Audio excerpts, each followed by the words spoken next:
ಮಲಪ್ರಭಾ ನದಿ ಒಡಲನ್ನ ಬಗಿತಾ ಇದ್ದಾರೆ ಮರಳು ದಂಧೆಕೋರರು. ಬೆಳಗಾವಿ ಜಿಲ್ಲೆಯಲ್ಲಿ ಎಗ್ಗಿಲ್ಲದೆ ಸಾಗ್ತಾ ಇದೆ ಅಕ್ರಮ ಮರಳು ದಂಧೆ. ಸವದತ್ತಿ ತಾಲೂಕಿನ ಮುನ್ನೊಳ್ಳಿ, ಬಸರಗಿ ಗ್ರಾಮಗಳಲ್ಲಿ ಸ್ಯಾಂಡ್ ಮಾಫಿಯಾ ನಡೀತಾ ಇದೆ. ಮಲಪ್ರಭಾ ನದಿ ತೀರದಿಂದ ಅಕ್ರಮ ಮರಳು ಮೈನಿಂಗ್ ಮಾಫಿಯಾ ನಡೀತಾ ಇದೆ. ಹೇಳೋರಿಲ್ಲ ಕೇಳೋರಿಲ್ಲ ಅನ್ನುವಂತಹ ಪರಿಸ್ಥಿತಿ. ಜೆಸಿಬಿ, ಟ್ರ್ಯಾಕ್ಟರ್, ಲಾರಿ ಬಳಸಿ ಮರಳು ತೆಗಿತಾ ಇದ್ದಾರೆ ದಂಧೆಕೋರರು. ನಿರಂತರ ಮರಳು ದಂಧೆ ನಡೀತಾ ಇದ್ರೂ ಕೂಡ ಕಣ್ಮುಚ್ಚಿ ಕುಳಿತರ ಪೊಲೀಸರು. ತಹಶೀಲ್ದಾರ್, ಭೂ ವಿಜ್ಞಾನ ಇಲಾಖೆ ಅಧಿಕಾರಿಗಳ ಜಾಣ ಮೌನ ಯಾಕೆ ಅಂತ ಹೇಳಿ ಇಲಾಖೆ ಅಧಿಕಾರಿಗಳ ವಿರುದ್ಧ ಅನುಮಾನ ಹೊರಹಾಕ್ತಾ ಇದ್ದಾರೆ ಸಾರ್ವಜನಿಕರು. ಅಕ್ರಮ ಮರಳು ಗಣಿಗಾರಿಕೆ ವಿರುದ್ಧ ಅಧಿಕಾರಿಗಳು ಕ್ರಮ ಯಾಕೆ ತೆಗೆದುಕೊಳ್ತಾ ಇಲ್ಲ ಅನ್ನುವಂತಹ ಪ್ರಶ್ನೆಯನ್ನ ಮಾಡ್ತಾ ಇದ್ದಾರೆ.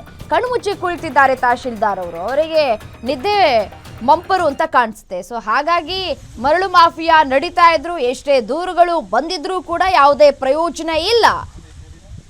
ದೂರ ಬಂತ, ಅಯ್ಯೋ ಬಿಡು, ಇಂಥ ದೂರ ಎಷ್ಟೊಂದು ಬರುತ್ತೆ ನೋಡ್ಕೊಳ್ಳೋಣ ಅಂತ ಹೇಳಿ ಬೇಜವಾಬ್ದಾರಿತನವ ಭೂ ವಿಜ್ಞಾನ ಇಲಾಖೆಯ ಅಧಿಕಾರಿಗಳು ಏನು ಮಾಡ್ತಾ ಇದ್ದಾರೆ ಅಂತ ಹೇಳಿ ಈ ರೀತಿಯಾಗಿ ಅಕ್ರಮ ಮರಳು ಗಣಿಗಾರಿಕೆ ನಡೀತಾ ಇದ್ರು. ಅಧಿಕಾರಿಗಳಿಗೆ ದೂರು ಕೊಟ್ಟರು, ಯಾವುದೇ ಪ್ರಯೋಜನಗಳಾಗ್ತಾ ಇಲ್ಲ, ಕ್ರಮಗಳನ್ನ ಜರುಗಿಸ್ತಾ ಇಲ್ಲ. ಇವರು ಕೂಡ ಕೈ ಜೋಡಿಸಿದ್ದಾರಾ ಇದರಲ್ಲಿ ಅನ್ನುವಂತಹ ಪ್ರಶ್ನೆಗಳು ಮೂಡೋದು ಸಹಜ. ಎಸ್ಎನು ಇದೇ ವಿಚಾರಕ್ಕೆ ಸಂಬಂಧಪಟ್ಟಂತೆ ಮತ್ತಷ್ಟು ಡೀಟೇಲ್ಸ್ ಕೊಡ್ತಾ ಹೋಗ್ತಾರೆ ನಮ್ಮ ಪ್ರತಿನಿಧಿ ರಾಜೇಶ್ ದೂರವಾಣಿ ಸಂಪರ್ಕದಲ್ಲಿದ್ದಾರೆ.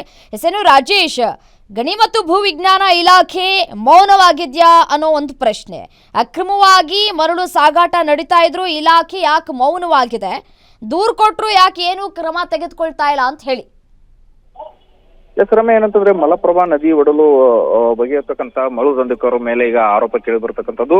ಸಾಕಷ್ಟು ಸ್ಥಳೀಯರು ಕೂಡ ಈಗ ಏನು ಗಣಿ ಮತ್ತು ಭೂ ವಿಜ್ಞಾನ ಇಲಾಖೆಗೆ ಮಾಹಿತಿಯನ್ನ ನೀಡಿದ್ದಾರೆ ಅಂತಾನೆ ಹೇಳ್ಬಹುದು. ಯಾಕಂದ್ರೆ ಏನು ಮಲಪ್ರಭಾ ನದಿಯ ದಡದಲ್ಲಿ ಸಾಕಷ್ಟು ಅಕ್ರಮವಾಗಿ ಮರಳು ತೆಗಿತಾ ಇದ್ದಾರೆ. ಹಾಗಾಗಿ ಅವನ್ನೆಲ್ಲವನ್ನು ಬಂದ್ ಮಾಡಿಸ್ಬೇಕು, ಅವ್ರ ವಿರುದ್ಧ ಕಠಿಣ ಕ್ರಮ ತೆಗೆದುಕೊಳ್ಳುವ ಹಿನ್ನೆಲೆಯಲ್ಲಿ ಸಾಕಷ್ಟು ಹೋರಾಟಗಾರರು ಮತ್ತು ಸಾಮಾಜಿಕ ಕಾರ್ಯಕರ್ತರು ಕೂಡ ಆರೋಪವನ್ನು ಮಾಡ್ತಾ ಇದ್ದಾರೆ. ಈ ನಿಟ್ಟಿನಲ್ಲಿ ಈಗಾಗಲೇ ಗಣಿ ಮತ್ತು ಭೂ ವಿಜ್ಞಾನಿಗಳು ಕೂಡ ಸ್ಥಳಕ್ಕೆ ಭೇಟಿ ನೀಡಿ ಆಮೇಲೆ ಅವ್ರ ವಿರುದ್ಧ ಕ್ರಮ ಆಗಲೇ ನೋಟಿಸ್ ಕೊಟ್ಟು ಅವ್ರನ್ನ ದಂಡ ಹಾಕುವಂತ ಕೆಲಸ ಮಾಡಿದ್ರು. ಆದ್ರೆ ಮತ್ತೆ ಪುನಃ ಈ ತರ ಮತ್ತೆ ಏನು ಚಟುವಟಿಕೆಗಳು ಕೂಡ ಆರಂಭವಾಗಿರ್ತಕ್ಕಂಥ ಹಿನ್ನೆಲೆಯಲ್ಲಿ ಈಗ ಮತ್ತೆ ಏನು ಅಲ್ಲಿನ ಸ್ಥಳೀಯರು ಕೂಡ ಬಂದು ಮಾಹಿತಿಯನ್ನ ಇಲಾಖೆಗೆ ನೀಡಿದ್ದಾರೆ ಅಂತಾನೆ ಹೇಳ್ಬೋದು. ರಮ್ಯಾ, ಎಷ್ಟು ದಿನಗಳಿಂದ ಆಗ್ತಾ ಇದೆ, ಯಾರ ತೊಂದರೆಯೂ ಇಲ್ಲದೆ ಈ ರೀತಿಯಾಗಿ ನಡೀತಾ ಇದೆ ಅಂತಂದ್ರೆ ಯಾರೆಲ್ಲ ಶಾಮೀಲಾಗಿದ್ದಾರೆ ಅನ್ನೋ ಪ್ರಶ್ನೆ ಸಹಜವಾಗಿ ಮೂಡುತ್ತೆ.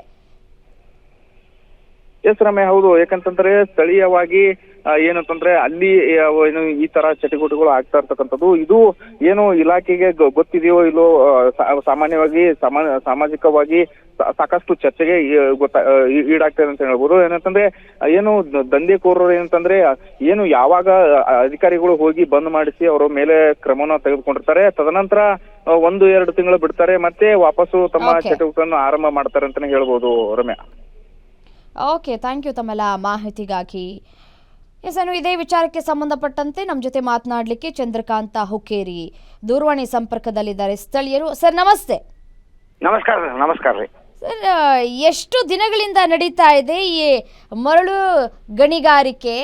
ಅಂದ್ರೆ ನೀವು ದೂರ ಏನಾದರೂ ಕೊಟ್ಟಿದ್ರಾ ಈ ವಿಚಾರಕ್ಕೆ ಸಂಬಂಧಪಟ್ಟಂತೆ? ಈಗ ನೋಡ್ರಿ, ರಾಜ್ಯಾದ್ಯಂತ ಏನೈತ್ರಿ ಮರಳು ಗಣಿಗಾರಿಕೆ ಮಾಡಬಾರ್ದು ಅಂತೇಳಿ ಈಗಾಗಲೇ ಸರ್ಕಾರ ಆದೇಶ ಇದ್ರು ಸುದ್ದ ರೀ. ಯಾವಾಗ ಯಾರಾದ್ರೂ ತಕರಾರು ಮಾಡ್ರು ಅಥವಾ ದೂರ್ ಕೊಟ್ರ ಆಗಿನ ಪೂರ್ತಿಗೆ ಒಂದ್ 15 ದಿವಸ 1 ತಿಂಗಳು ಬಂದ್ ಮಾಡಿದಂಗ ಮಾಡ್ತಾರ್ರಿ. ಮತ್ತ ಅದೇ ಹಾಡು ಅದೇ ಕತ್ತಿ ಕೆಲಸ ಚಾಲು ಇರ್ತೈತ್ರಿ.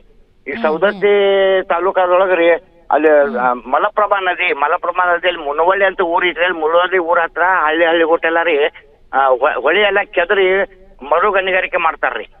ಮರಳು ದಂಧೆ ಮಾಡಬಾರ್ದು ಅಂತ ಇದ್ರು ಸುಧಾ ಮಾಡ್ತಾರಂತಂದ್ರಿ. ಇದ್ರೊಳಗೆ ಎಲ್ಲಾರ್ದು ಕೈವಾಡ ಇದ್ದ ಕಾರಣ ಇದು ನಡೀತೈತಿ. ಆದ್ರೆ ತಾಲೂಕಾ ಆಡಳಿತದವರು ಮತ್ತೆ ನಿಮಗೆ ಯಾರ ಮೇಲೆ ಅನುಮಾನ ಇದೆ, ಯಾರು ಮಾಡಿಸ್ತಾ ಇದ್ದಾರೆ ಅನ್ನೋದ್ರ ಬಗ್ಗೆ ಏನಾದ್ರು ಗೊತ್ತಿದ್ಯಾ? ಯಾರು ಮಾಡಿಸ್ತಾ ಇರ್ಬೋದು?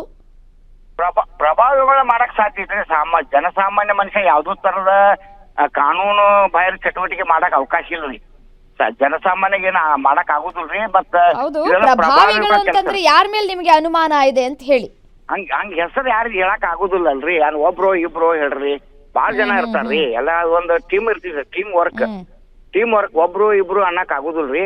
ಒಟ್ಟು ಏನಿದೆ ಸಂಬಂಧಪಟ್ಟ ಇಲಾಖೆಯವರು ಗಣಿಗಾರಿಕೆ ಇಲಾಖೆದವರಾಗ್ಲಿ ಅಥವಾ ತಹಶೀಲ್ದಾರ್ ಸಾಹೇಬರಾಗ್ಲಿ ಕೂಡಲೇ ರೇಡ್ ಹಾಕಿ ಸಂಬಂಧಪಟ್ಟ ಏನ್ ಅಪರಾಧಿಗಳಿದಾರ ಅವ್ರನ್ನ ಬಂಧನ ಮಾಡಬೇಕು, ಅವ್ರಿಗೆ ಶಿಕ್ಷೆ ಆಗ್ಬೇಕ್ರಿ. ಶಿಕ್ಷೆ ಆತಂದ್ರೆ ಒಂದು ಉದಾಹರಣೆ ಆಗಿ ಇದು ಮರಳು ಗಣಿಗಾರಿಕೆ ನಿಲ್ಲಬಹುದು ಅಂತ ನನ್ನ ಅನಿಸಿಕೆ ಐತ್ರಿ ಮೇಡಮ್. ನಿಜ, ರೇಡ್ ಆಗಬೇಕು. ಅಲ್ಲಿ ಈಗ ಎಷ್ಟು ಮರಳು ಗಣಿಗಾರಿಕೆ ಆಗಿದೆಯೋ ಅದೆಲ್ಲವನ್ನ ಕೂಡ ವಶಪಡಿಸ್ಕೊಳ್ಬೇಕಾಗಿದೆ. ತಹಶೀಲ್ದಾರ್ ಅವರ ಗಮನಕ್ಕೆ ತಂದಿದ್ದೀರಿ ಅಂತ ಕಾಣಿಸುತ್ತೆ. ತಹಶೀಲ್ದಾರ್ ಏನ್ ಹೇಳಿದ್ರು ಈ ವಿಚಾರಕ್ಕೆ ಸಂಬಂಧಪಟ್ಟಂತೆ? ಈಗ ತಹಶೀಲ್ದಾರ್ ನಾವೇನ್ ಭೇಟಿ ಆಗಿಲ್ ಬಿಡ, ಎಲ್ಲ ನೋಡ್ರಿ ಜನಸಾಮಾನ್ಯರಿಗೆ ಗುರ್ತಾಗ್ತಿದ್ರಿ ಏನ್ ನಡೆದೈತಿ ಅಂತ ಅನ್ನೋದು ಜನಸಾಮಾನ್ಯ ಗುರ್ತಾಗ್ತಿತ್ರಿ. ಮತ್ತೆ ಜನಸಾಮಾನ್ಯ ಗುರ್ತಾಗುವಂತ ವಿಷಯ ತಹಶೀಲ್ದಾರ್ ಸಾಹೇಬ್ರಿಗೆ ಗುರ್ತಿಲ್ಲ ಅನ್ನಕ್ ಸಾಧ್ಯನೇ ಇಲ್ರಿ. ಓಕೆ, ಹಾಗೆ ಸಂಪರ್ಕದಲ್ಲಿ ಇರಿ ಸರ್. ನಮ್ ಜೊತೆ ವೆಂಕನಗೌಡ ಪಾಟೀಲ, ಗಣಿ ಮತ್ತು ಭೂವಿಜ್ಞಾನ ಇಲಾಖೆ ಅಧಿಕಾರಿ, ಸ್ವತಃ ಅವರೇ ಫೋನೋದಲ್ಲಿದ್ದಾರೆ. ಅವ್ರನ್ನ ಮಾತಾಡ್ಸೋಣ. ಸರ್ ನಮಸ್ತೆ. ನಮಸ್ತೆ ಮೇಡಮ್, ಹೇಳಿ ಮೇಡಮ್. ಸರ್, ಈಗ ಬೆಳಗಾವಿ ಜಿಲ್ಲೆ ಅಂದ್ರೂ ಸವದತ್ತಿ ತಾಲೂಕಿನ ಮುನ್ನೋಳಿ, ಬಸರಳ್ಳಿ ಗ್ರಾಮಗಳಲ್ಲಿ ಮರಳು ಮಾಫಿಯಾ ನಡೀತಾ ಇದೆ ಅನ್ನುವಂತಹ ಬಹುದೊಡ್ಡ ಗಂಭೀರ ಆರೋಪ ಕೇಳಿ ಬರ್ತಾ ಇದೆ. ಸರ್, ಇದು ನಿಮ್ ಗಮನಕ್ಕೆ ಬಂದಿದ್ಯಾ? ಮೇಡಮ್ ಮೊನ್ನೆ ಅದೇ ಒಂದು ಕಂಪ್ಲೇಂಟ್ ಬಂದಿದ್ರಿ ಮೇಡಮ್, ಅದು ಬಂದ್ ಮಾಡ್ಸಿದ್ರಿ ಮೇಡಮ್. ಅದು ಪೆನಾಲ್ಟಿ ಬಂದ್ ಮಾಡಿದೀವಿ ಅದನ್ನ. ಈಗ ಯಾವ ಸದ್ಯಕ್ಕೆ ಯಾವ ಚಾಲು ಮೇಡಮ್? ಒಂದು ಲೀಸ್ ಇದೆ ಮೇಡಮ್ ಅಷ್ಟೇ. ಸರ್, ಸ್ಥಳೀಯರು ಏನ್ ಹೇಳ್ತಾರೆ ಅಂತಂದ್ರೆ ಕಂಪ್ಲೇಂಟ್ ಕೊಟ್ಟು ಆ ಕ್ಷಣಕ್ಕೆ ಅವರು ಬರ್ತಾರೆ, ಅಧಿಕಾರಿಗಳು ಬರ್ತಾರೆ, ಅದನ್ನೆಲ್ಲವನ್ನು ಕೂಡ ಬಂದ್ ಮಾಡಿಸ್ತಾರೆ. ಅದೊಂದು ಸ್ವಲ್ಪ ದಿನ ಕಾವಿರೋ ತನಕ ಮಾತ್ರ ಅದೆಲ್ಲವೂ ಕೂಡ ಕೆಲಸಗಳನ್ನೆಲ್ಲ ಬಂದ್ ಮಾಡ್ತಾರೆ, ಆಮೇಲೆ ಮತ್ತೆ ಶುರು ಮಾಡ್ಕೊಳ್ತಾರೆ ಅಂತ ಹೇಳ್ತಾ ಇದ್ದಾರೆ ಸ್ಥಳೀಯರು. ಈಗ ಆತರ ಏನಿಲ್ರಿ ಮೇಡಮ್, ನಾವ್ ಬೇಕಾದ್ರೆ ಇನ್ನೂ ಮತ್ತೆ ಬೇಕಾದ್ರೆ ವಿಸಿಟ್ ಮಾಡ್ತೀವಿ. ಆತರ ನಮ್ಗೆ ಯಾರ ಚಾಲೋದ ಮೇಡಮ್, ನಮ್ಗೆ ಯೂಶುವಲ್ ಕಂಪ್ಲೇಂಟ್ ಮಾಡೇ ಮಾಡ್ತಾರೆ.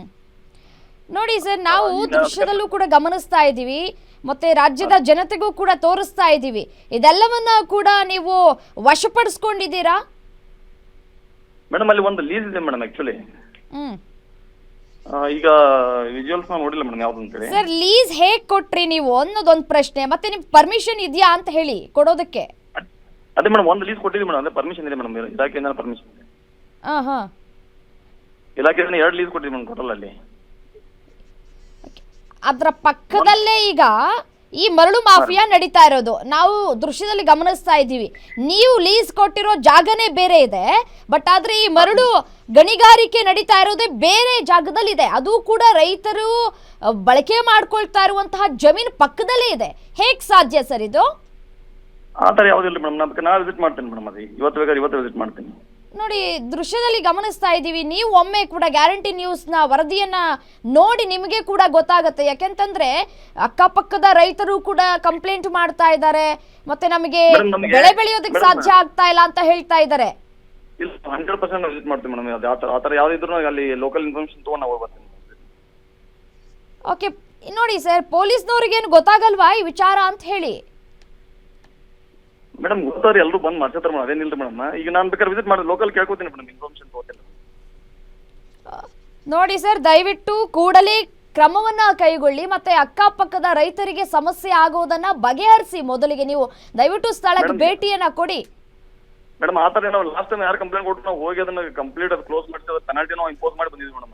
ಈಗ ನೋಡಿ, ಗ್ಯಾರಂಟಿ ನ್ಯೂಸ್ ನ ಮುಖಾಂತರ ನಿಮ್ಮ ಗಮನಕ್ಕೆ ತರುವಂತಹ ಕೆಲಸಗಳಾಗಿದೆ. ನೀವು ಹೇಳ್ತಾ ಇದ್ದೀರಿ, ಭರವಸೆ ಕೊಡ್ತಾ ಇದ್ದೀರಿ, ಸ್ಥಳಕ್ಕೆ ಭೇಟಿಯನ್ನ ಕೊಡ್ತೀನಿ ಅಂತ ಹೇಳಿ. ದಯವಿಟ್ಟು ಭೇಟಿ ಕೊಡಿ, ಆಯ್ತಾ? 100% ಮೇಡಮ್, ಅದು ಯಾವುದೇ ಇದ್ರೂ ನಾವು ಆಕ್ಷನ್ ತಗೋತೀವಿ ಮೇಡಮ್. ಅದೇ ಓಕೆ ಸರ್, ಧನ್ಯವಾದಗಳು ಗ್ಯಾರಂಟಿ ನ್ಯೂಸ್ ಜೊತೆ ಮಾತನಾಡಿದ್ದಕ್ಕಾಗಿ.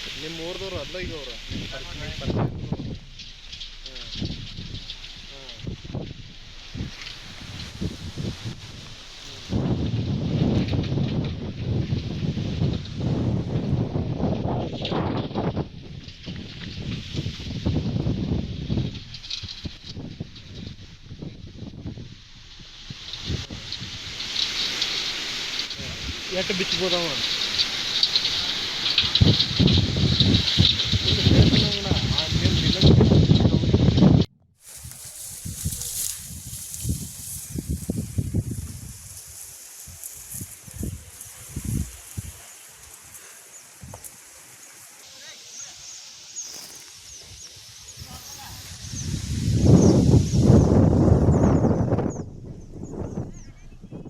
ದೃಶ್ಯದಲ್ಲೂ ಕೂಡ ಗಮನಿಸ್ತಾ ಇದ್ದೀವಿ.